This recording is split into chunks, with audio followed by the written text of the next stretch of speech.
नमस्कार विद्यार्थियों, मैं assistant professor Dharmraj Meena, government girls college Pratapgarh. आप लोगों का मेरे यूट्यूब चैनल पर हार्दिक स्वागत करता हूं। तो मित्रों, एक बहुत ही महत्वपूर्ण जो चर्चा है वो मैं आप लोगों से करने जा रहा हूं। इस वीडियो से पहले मेरे 3 और वीडियो मैंने आनंदम जो पाठ्यक्रम है, जो कॉलेज शिक्षा का नवाचार है, उस पर डाले हैं। उम्मीद करता हूं कि आप लोगों ने देखे होंगे। तो मित्रों, आज का जो वीडियो है ये भी आनंदम पाठ्यक्रम का हिस्सा है। वो इसलिए इसको डालने की आवश्यकता पड़ रही है कि आप लोग शायद इसको एक सरल रूप में समझ पाएँ। हालांकि इसका कोई सिलेबस नहीं है, मैं इसे पूर्व में बता चुका हूँ, लेकिन फिर भी जो टॉपिक चयन है, जिसमें आनंदम में एक रूपरेखा जो तैयार करनी है, जिसकी कि 20 अंक हैं, और जो टॉपिक चयन करना है उस रूपरेखा को बनाने के लिए, और आगे हम किस तरीके से जो प्रोजेक्ट है, पूरा प्रोजेक्ट फाइल है, वो किस तरीके से तैयार करें, उसके बारे में भी हम बात करेंगे। तो मुख्य रूप से जिसे सिनॉप्सिस कहा जाता है इंग्लिश में, रूपरेखा, कार्य योजना, तो उस पर हम चर्चा करेंगे। तो सबसे पहली बात है कि टॉपिक जो चयन है वो किस तरीके से किया जाए। तो आपको मैं कुछ एरियाज बता देता हूँ कि आपको इन क्षेत्रों या फिर इन जो मुद्दे हैं जो कि समाज से जुड़े हैं, उन पर आपका टॉपिक चयन हो सकता है। तो एक बार मैं आप लोगों को ध्यान दृष्टिगत करना चाहूँगा कि जो मैं आपको बताने जा रहा हूँ उनमें से थोड़ा सिलेबस के पॉइंट, जो आपका टॉपिक चयन का जो विषय है वो हो सकता है। तो मित्रों, जैसे कि वृद्ध पुरुष हैं, तो वृद्धजनों की समस्याएं हैं, आप इन चीज़ों को फील्ड में इस्तेमाल कर सकते हैं, क्योंकि 10-12 लोगों का ग्रुप बना के आपको काम करना है। और 10-12 जब लोगों का जो ग्रुप बनाओगे स्टूडेंट्स का, तब आप लोगों को एक फील्ड, स्पेशली जो फील्ड है वहाँ लाभार्थी आपके जो प्रोजेक्ट से, आपके जो टॉपिक से जो रिलेट करेगा, वो ये है कि कितने नंबर ऑफ मेंबर सोसाइटी उस चीज़ का प्रॉफिट ले रहे हैं, या फिर आप कितने लोगों तक पहुंच कर पा रहे हो, या फिर लाभार्थियों की संख्या क्या है। इस तरीके का आपका जो ये टॉपिक चयन है ये बहुत महत्वपूर्ण है। तो मैं कुछ आपको एक आउटलाइंस दे सकता हूँ इसकी, जैसे कि सामुदायिक सेवा पाठ्यक्रम, कम्युनिटी सर्विस से जुड़े हुए जितने भी टॉपिक हैं वो लिए जा सकते हैं। इसी प्रकार से सामाजिक संवेदनशीलता के जो बिंदु हैं उनको हम इसमें शामिल कर सकते हैं। सामाजिक संवेदनशीलता का अगर आपने इससे पूर्व में मेरा जो वीडियो है वो देखा हो तो आप समझ पाएंगे कि सामाजिक संवेदनशीलता क्या है। तो मित्रों, जो उपेक्षित वर्ग है, नेग्लेक्टेड क्लासेस, उपेक्षित वर्ग का मतलब होता है कि जहाँ तक जो समाज है उसका जो हाशिए पर जो वर्ग है, जहाँ पर बहुत सारी सुविधाएं या तो पहुँच नहीं पा रही, या फिर वो जो संबंधित वर्ग है वह किसी कारण से अपनी शारीरिक, मानसिक, किसी प्रकार की अक्षमता की वजह से वो समाज की जीवन जीने योग्य सुविधाओं से वंचित है या फिर अधिकारों से वंचित है। तो उनको हम सामाजिक संवेदनशीलता में एक वर्ग के रूप में, उपेक्षित वर्गों के रूप में हम उनको अपने टॉपिक में शामिल कर सकते हैं। ऐसे वर्ग, ऐसी क्लास में हम अनाथ बच्चों के ऊपर कोई परिचर्चा शामिल कर सकते हैं, निबंधित बालक हैं, डिफेक्ट डम्ब हैं, इसी प्रकार से जो सीनियर सिटीजन हैं, ओल्ड एज होम में जो रह रहे हैं सीनियर सिटीजन, उनको हम शामिल कर सकते हैं। और बहुत सारे जो लोग हैं, माना कि हम जो चाइल्ड लेबर है, बाल श्रम से जुड़े हुए जो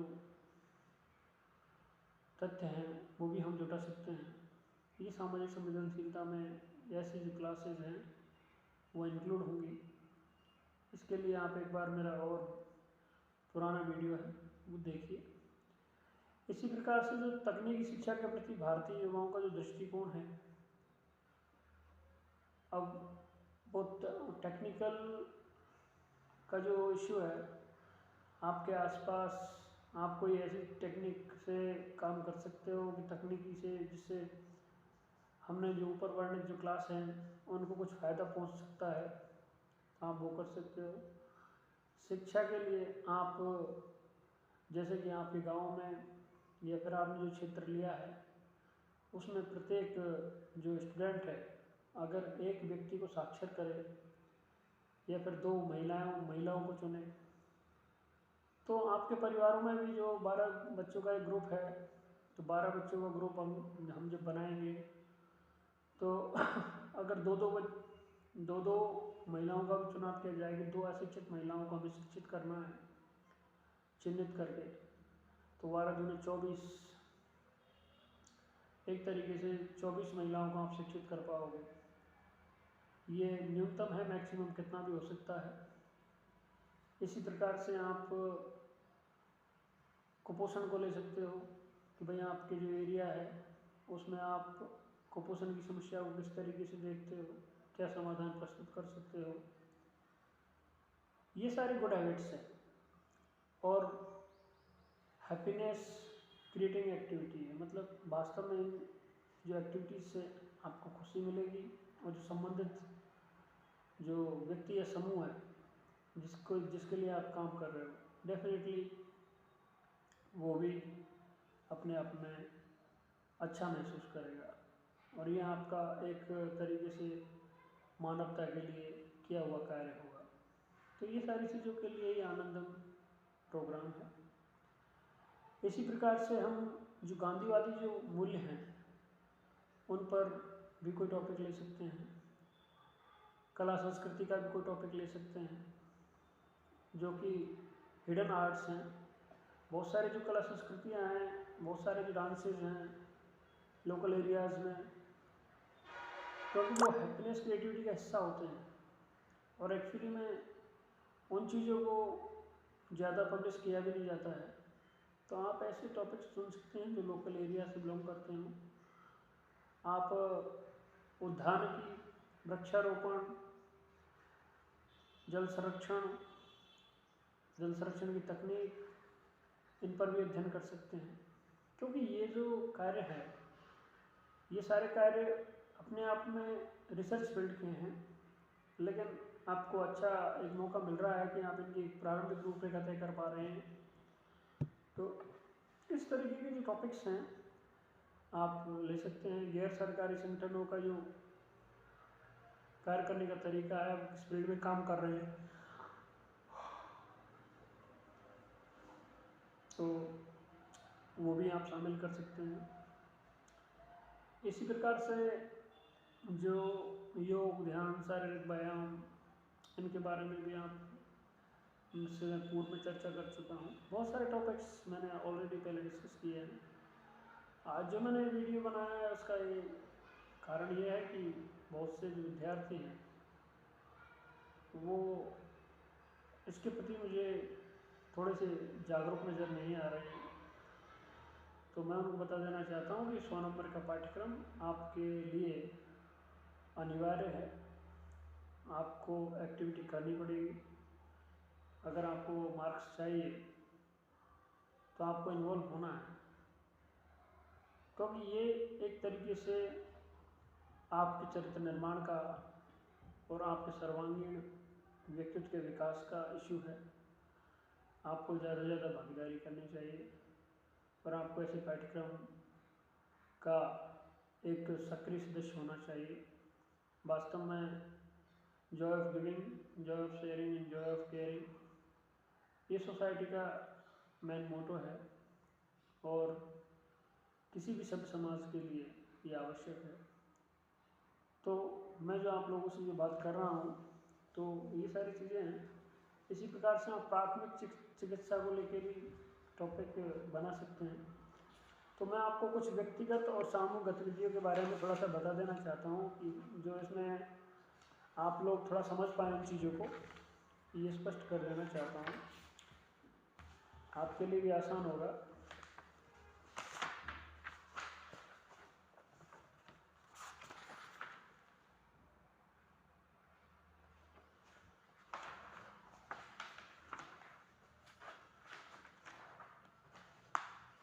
तो कुछ जो फैक्ट्स हैं, जो फ्रिक्वेंटली आस्क्ड क्वेश्चंस होते हैं, वो भी मैं चर्चा कर लेता हूँ आपसे कि आनंदम क्या है। और आनंदम एक आवश्यक विषय है जिसमें प्रत्येक छात्र को इन्वॉल्व होना है।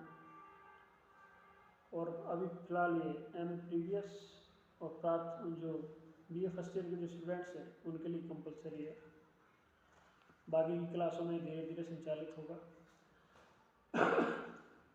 और उनके लिए ऐच्छिक है, वो चाहे तो इसमें भाग ले सकते हैं। और इसका सिलेबस क्या है? तो सिलेबस कुछ नहीं, इसका सिलेबस है आप अच्छे कार्य और अच्छी गतिविधियाँ जो समाज को एक सकारात्मक मैसेज देती हों या सकारात्मकता लाती हों और समाज के विभिन्न तबकों तक अपनी पहुँच और शिक्षा के वास्तविक उद्देश्य जो भी सेवा से जुड़ा हुआ है उसको साकार करती है, वो इसका सिलेबस है। इसका मतलब सीधे साधे अर्थों में कहा जाए तो अच्छे कार्य करना ही इसका सिलेबस है। इस विषय के अधिकतम अंक क्या हैं? तो ये 100 अंक हैं। और क्या इसकी कोई लिखित परीक्षा होगी? तो बिल्कुल नहीं, इसकी कोई लिखित परीक्षा नहीं होगी। और क्या इसके अंक मार्कशीट में जोड़े जाएंगे? तो बिल्कुल, इसके जो अंक है वो मार्कशीट में जोड़े जाएंगे। और जो तीन जो विषय आपके हैं उनके अंकों के साथ इसके अंक जोड़े जाएंगे। और इसमें छात्रों को 2 प्रकार की गतिविधियाँ करनी होंगी, एक तो पर्सनल होगी और एक समूह होगी, मतलब व्यक्तिगत और एक सामूहिक। एक तो आपका पर्सनल है जिसमें कि आपका डायरी बनाना है, और ग्रुप एक्टिविटीज़ में आपका जो एक टॉपिक है जिस पर आप समूह एक्टिविटी करेंगे, जो फील्ड वर्क करना है, वो ग्रुप एक्टिविटी में है, जिसके लिए आप 8 से 12 बच्चे, 8 से 12 छात्र छात्राएँ इसमें एक ग्रुप में शामिल होंगे। इसी प्रकार जो व्यक्तिगत गतिविधि से क्या तात्पर्य है, तो ये क्लियर है कि जो दिन प्रतिदिन आप किसी ज़रूरतमंद की मदद कर सकते हैं, उसको किसी भी प्रकार की खुशी पहुंचा सकते हैं। जैसे कि आप जा रहे हैं, रास्ते में कोई अंधा व्यक्ति मिल गया तो आपने रोड क्रॉस करवा दिया, ये अच्छा कार्य है। इस प्रकार के बहुत सारे अच्छे कार्य आप कर सकते हैं और उनको आप आपकी डायरी में लिख सकते हैं। और ये डायरी है, ये आपके 10 नंबर की है, जो कि आपके जो मेंटर्स हैं, जो आपके मार्गदर्शक हैं, वो इस डायरी का निरीक्षण समय समय पर करते रहेंगे, ये भी जानना आवश्यक है। मेंटर्स के साथ आपको मिलकर टॉपिक डिसाइड करना है, क्षेत्र डिसाइड करना है, किस तरीके से कार्य करना है, इसके लिए मार्गदर्शन आपको मेंटर प्रदान करेंगे। तो मेंटर से आपका जो सामंजस्य है और मिलना एक आवश्यक कार्य है, क्योंकि वो इस दिशा में आपके मार्गदर्शक होंगे। समूह गतिविधि के बारे में मैं आप लोगों को बता चुका हूँ कि ज़रूरतमंद लोगों को लाभ पहुँचाने वाली परियोजना को अपनाना है। मतलब आपको एक जो ग्रुप एक्टिविटी करनी है, उस ग्रुप एक्टिविटी में ऐसा ही काम करना है कि ज़्यादा से ज़्यादा लोगों को हम लाभ पहुँचा सकें। माना कि गाँव में एक मिल्क बैंक बना दिया।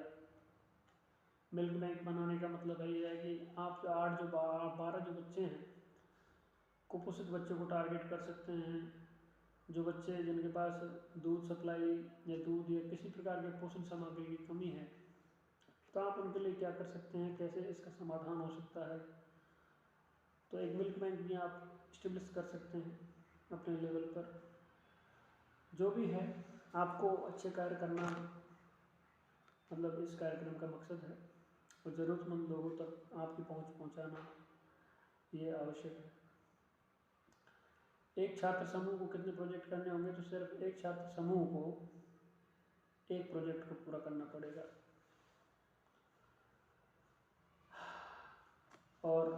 आपको मैं बता चुका हूँ कि मेंटर को जो प्रस्तुत दैनिक डायरी है उसके आपको 10 मार्क्स मिलेंगे। परियोजना की जो रूपरेखा है, जो आप काम करने जा रहे हैं या आपका जो ग्रुप है जिस टॉपिक पर काम करने जा रहा है, जिस फील्ड वर्क पर काम करने जा रहा है, तो उसकी आपको रूपरेखा तैयार करनी है। उसका जो प्रस्तावना, भूमिका, उसके उद्देश्य, निष्कर्ष, ये सारे एक रूपरेखा में तैयार होंगे, तो वो तैयार करना है। और उसको आपको टाइमलाइन दे रखी है, तो उस टाइमलाइन के अकॉर्डिंग आपके मेंटर से बात करके वो रूपरेखा के आपको 20 नंबर मिलेंगे। इसी प्रकार से आनंद दिवस, जो कि मतलब महीने के अंत में या महीने के अंतिम सप्ताह में मनाया जाएगा, तो आप उसमें एक्टिविटियाँ आपकी रहेगी। आपकी जो प्रोग्रेस रिपोर्ट है या आपकी पर्सनल जो उपलब्धियाँ हैं या ग्रुप की जो अचीवमेंट्स हैं उनको आप शो करेंगे। और जो फाइनल प्रोजेक्ट रिपोर्ट है वो अंत में पेश की जाएगी, जिसके आपके 50 नंबर हैं। तो इस तरीके से ये जो विभाजन है अंकों का, ये 100 नंबर का है। तो आपको ये काम प्राथमिकता से करना है, क्योंकि नया सिलेबस है, 100 नंबर का है और इसका कोई लिखित परीक्षा होना नहीं है। तो व्यक्तिगत और समूह गतिविधियों के जो सुझाव हैं उनके लिए मैं आप लोगों को बता देता हूँ कि व्यक्तिगत गतिविधियों के लिए क्या सुझाव हैं, कि आप क्या क्या कर सकते हैं। कि स्कूल कॉलेजों में जो सार्वजनिक स्थान है, कार्यालय हैं, उन्हें बिजली, पंखे, इलेक्ट्रॉनिक उपकरण इत्यादि का रख रखाव और उनको दिन में बंद रख सकते हैं, अनावश्यक बिजली खर्च ना हो। इसी प्रकार से व्यर्थ नल इत्यादि का जो पानी है वो भी व्यर्थ ना हो, वाटर, एक तरीके से जल संरक्षण की आदतें हैं। और प्लास्टिक के जो टायर इत्यादि है उनको जलाने नहीं दिया जाए, या जलाने के लिए लोगों को हतोत्साहित किया जाए कि भाई नहीं, इससे प्रदूषण फैलता है। और जो वृद्धजन हैं, कमज़ोर हैं और किसी प्रकार से महिलाएं हैं, उनके प्रति आपको सम्मान का भाव रखना है, उनसे विनम्रता से बात करनी है। इसमें विमर्शित व्यक्ति भी आते हैं। आपको क्रोध की जगह विनम्रता से काम लेना है, मृदु भाषा का इस्तेमाल करना है, मीठा बोलना है, जानवरों के प्रति क्रूरता नहीं रखनी है। इसी प्रकार आपके जो दूर रहने वाले रिश्तेदार मित्र हैं उनसे आप बात कर सकते हो फ़ोन पे। ये आपकी व्यक्तिगत गतिविधियों में जो आपको और उनको दोनों को खुश करने में कारगर हैं। पौधे लगा सकते हैं आप, पौधों में पानी दे सकते हैं। इसी प्रकार से जानवरों को भी खाना खिला सकते हैं। जो जानवर हैं उनके लिए पानी की व्यवस्था कर सकते हैं। बहुत सारे जानवर पानी की, और जो जानवर हैं आपके इर्द गिर्द, अगर आपके पास ऐसा कुछ है जो खिलाने लायक है तो आप उसे खिला सकते हैं। पड़ोसियों का ख्याल रख सकते हैं, उनकी छोटी मोटी ज़रूरतें अगर आप पूरी कर सकते हैं तो बहुत अच्छा है, कर कीजिए। अभद्र भाषा का इस्तेमाल नहीं करना है। तो और बच्चे और महिलाओं के सामने तो विशेषकर अभद्र भाषा का इस्तेमाल ना करें। कोई महिला बस इत्यादि में खड़ी है और आप बैठे हैं और उसको सीट की आवश्यकता है, ये वृद्ध खड़ा हुआ है, तो आप अपना स्थान देकर इस प्रकार के आनंद को बढ़ा सकते हैं। इसी प्रकार आप किसी से भी ईर्ष्या त्याग कर, मतलब आप जिस किसी व्यक्ति से नफरत करते हैं तो एक बार उसके प्रति सकारात्मक नज़रिया रखिए, आप उसको उपहार दीजिए। मतलब यह है कि ले दे के आपको सोच में परिवर्तन लाना है। इसी प्रकार से आपको थोड़ा सा टेक्नोलॉजी का भी ध्यान रखना है, सीखना है कि किस तरीके से कंप्यूटर पर छोटे छोटे कार्य किए जाते हैं, दूसरों की मदद के लिए कार्य भी कर सकते हो। तो ये आपकी पर्सनल एक्टिविटी है। अब बात की जाए आपकी ग्रुप एक्टिविटीज़ की, तो आप इसी तरीके से किसी कॉलोनी विशेष में या ऑफिस दफ्तर में पोस्टर इत्यादि लगा सकते हैं एक पर्टिकुलर एरिया में। ये भी आपका ग्रुप एक्टिविटीज़ का हिस्सा हो सकता है। और जो कचरा निस्तारण का जो तरीका है पर्टिकुलर किसी एरिया में, उसके बारे में भी आप लोगों को प्रशिक्षित कर सकते हैं। घायल जो पशु पक्षी हैं, बीमार गाय हैं, इनको भी आप ग्रुप एक्टिविटी में शामिल कर सकते हैं। पुस्तक, भोजन, मोबाइल, कपड़े इत्यादि जो एक्स्ट्रा है इन्हीं व्यक्तियों के पास वो उनका एक बैंक बनाकर और भी लोगों को दे सकते हैं। बहुत सारे बच्चे हैं जिनके पास ज़रूरत की किताबें नहीं होती, सर्दियों के कपड़े नहीं होते, किसी के पास एक्स्ट्रा होते हैं, तो वो इस प्रकार का डिस्ट्रीब्यूशन या उनको बांट सकते हैं। ये खुशी और ज़रूरत दोनों की पूर्ति करता है। आप पेड़ों की जो कटाई है, अनधिकृत कटाई है, अनऑथराइज्ड जो कटिंग है वो रोक सकते हैं, या फिर रोकने के लिए लोगों को जागरूक कर सकते हैं। पानी बचाओ, बिजली बचाओ, बेटी बचाओ। बेटियों के बारे में भी आपको इस कन्या भ्रूण हत्या जैसी जो समस्याएं हैं उनको भी आप आपकी ग्रुप एक्टिविटीज़ में शामिल कर सकते हैं। और बहुत सारे जो ज़रूरतमंद है जो अस्पताल इत्यादि से किसी प्रकार की मदद ले सकते हैं, या फिर ऐसे जो ग्रुप्स हैं जो हॉस्पिटल की जिनको आवश्यकता है, या फिर जागरूकता के अभाव में, या फिर बहुत सारी चीज़ें हैं जो उनसे जुड़ी रहती हैं, उन समस्याओं का हमें अध्ययन करना है। और नारी शिक्षा को भी हमको इसमें केंद्र में रख सकते हैं ग्रुप एक्टिविटीज़ में। और जो उत्पीड़न की जो समस्याएं हैं जो कि महिलाओं से हैं ज़्यादातर,